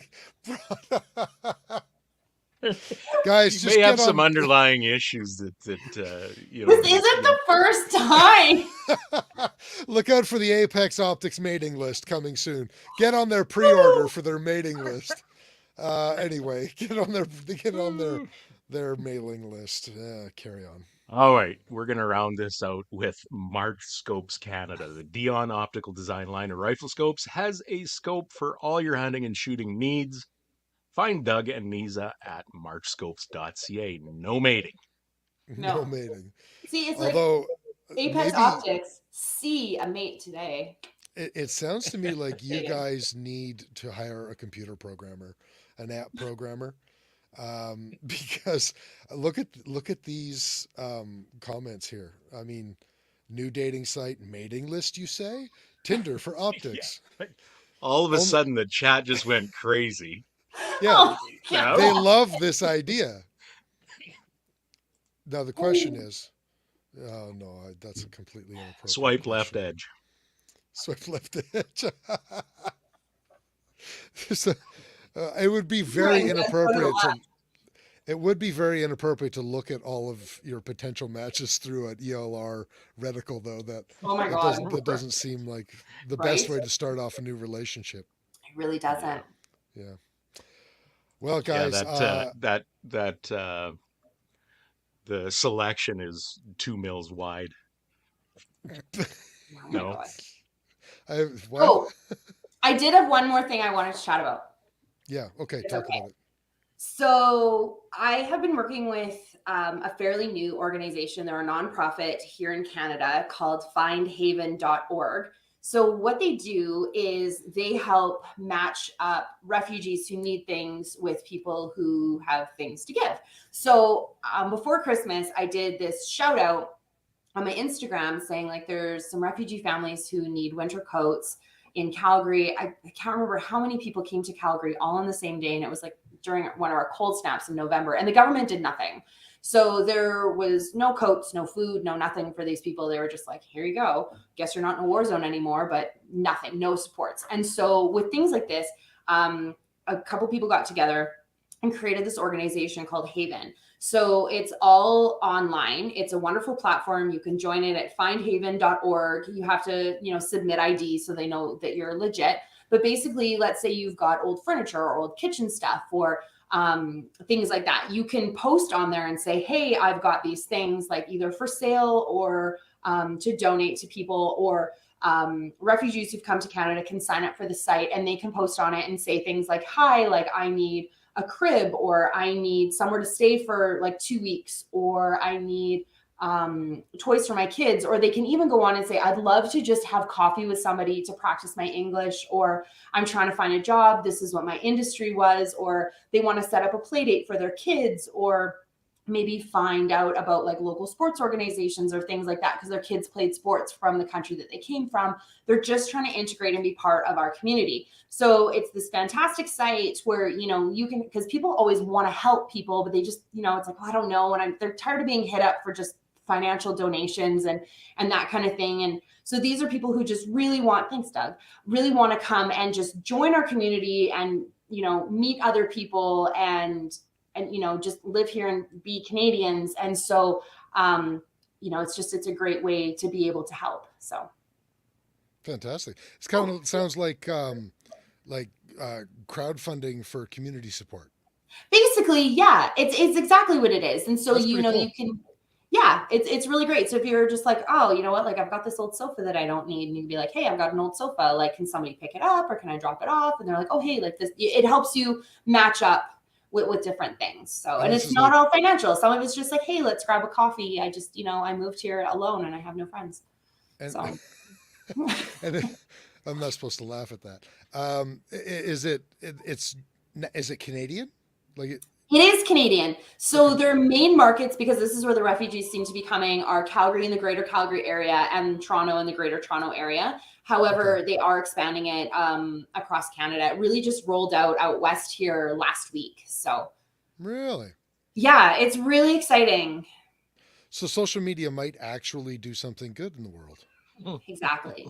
Yeah. Well, honestly, when I posted in November that I was like, hey, there's a family that just needs coats for their kids and that kind of thing, I had people from all over. I had people from Toronto offer to box up coats and ship them to me. I had Instagram followers from the States being like, well, hey, like I'll Venmo you money. Like, who needs help? How can I help? Like, people want to help. They just don't know how. And so this is a way that they can go on and they can see all the things that people need, or that they can offer things that they have and that kind of thing. So it really makes a lot of sense that way. So it looks like there are two good things on the internet. There is findhaven.org and there is the Ballistically Speaking podcast. Yes. Let's look for that third thing next time. Yes. Okay, good. Sport optic. There's 3 good things already. Or my blog. I mean, my blog is great. There's Style to Sparkle. Plug it. Yeah. .com. And the book, plug it. ChasingLikesBook.com. Order a copy today. I'll sign it for you next time I meet you. You're so confident in that you don't even have to plug it. You're just like, this is it.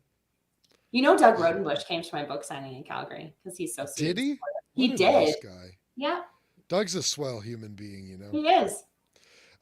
You know what? Okay, I find this very hilarious, even though, like I'm not taking Doug's side. I just think that it's hilarious because I like antagonistic people sometimes. Have you guys been watching Doug's social media lately? No. He has been on a one-man mission to piss off every single person on his Facebook page that is religious.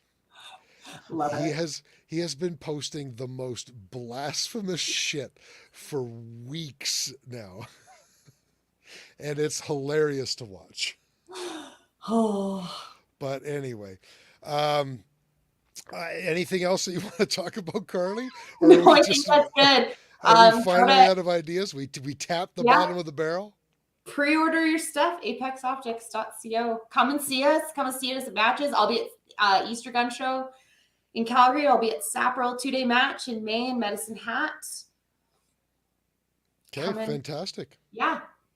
Come see us. This is about the time of night that we thank everybody for watching, and we ask you to please check out the show at facebook.com/BS podcast. Leave us a review. Let us know how we're doing. We've been getting a significant amount of reviews from scammers, which I am not deleting because I think they're hilarious, and I'm replying to every single one of them. And my replies may not be the funniest, but I'm enjoying myself. So if you don't like my replies, go fuck yourself. If you like our content, please leave a like on the page. Make sure you share and make sure you subscribe to us on YouTube and hit the thumbs up there and feed that algorithm because we tend to not get shared very much in the algorithms, and I don't really know why. If you would like to email us, you can reach us at info@bspodcast.ca. You can email us whatever you want. Just don't send us goatsy pics because that was 20 years ago. Move on, you sick creeps. And massive thank you to all of our sponsors. Without you guys, we wouldn't have a show in the first place. We'd just be two morons sitting here talking to each other on the internet. We're talking about Shane and Steve. We're talking about Miles, Carrie and Cappy, Duncan and Rob, Phil Odell, Doug and Nisa, Vanya and Carlee, who is directly below me and a little bit to the right on the screen, and Oscar with Ribstone Gunsmithing. Thank you guys an immeasurable amount. We are in the midst of potentially expanding some of our supporters as well, and we're really excited at that prospect, and we'll be talking to everybody once we are able to talk to everybody about that. What else am I missing there, Rooster? I don't know. You know what? I'm worn out, honestly. Are you? You talked way too much. I'm spent. You know? Spent. Thank you. You feel like you need a cigarette? No, not that kind of spent. Okay. Like, yeah, I'm exhausted. I contributed so much this show. You guys are amazing. Truly amazing. You're something else. We're something else. I feel like he's patronizing us, Carlee. No, I feel like it's like, listen, put your feelings away. So here's something that's interesting. We thought ahead this week, and we actually have our guest already set up for next week. Can you guys believe that? So next week, he hasn't formally accepted yet. Oh, he hasn't? Well, sorta. Well, I'm about to back him into a corner. Join us next week when we'll be talking with Eric Cortina, firearm celebrity and pro shooter, F-class legend. And if he isn't able to now, I guess we'll see Carlee next week too. This doesn't mean it's an opening for you to back out, Eric. Yeah. Hopefully, if Eric backs out, it's ban. Yes, exactly. Well, so we'll see everybody next week. Enjoy your long weekend if you have Family Day in your province. I don't know. Are there any provinces that don't do Family Day now? I don't know. No, I think it's all across Canada. It's all across Canada. Well, enjoy Family Day. And Americans, just enjoy your weekend. You don't get anything special. See you all next week. Oh, do they? Monday, President's Day.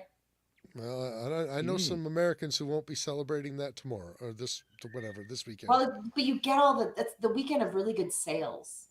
Oh, is it? Is it like their Black Friday? No. Okay. Is it like their Black Friday? Black Friday is theirs. No, Black Friday is ours.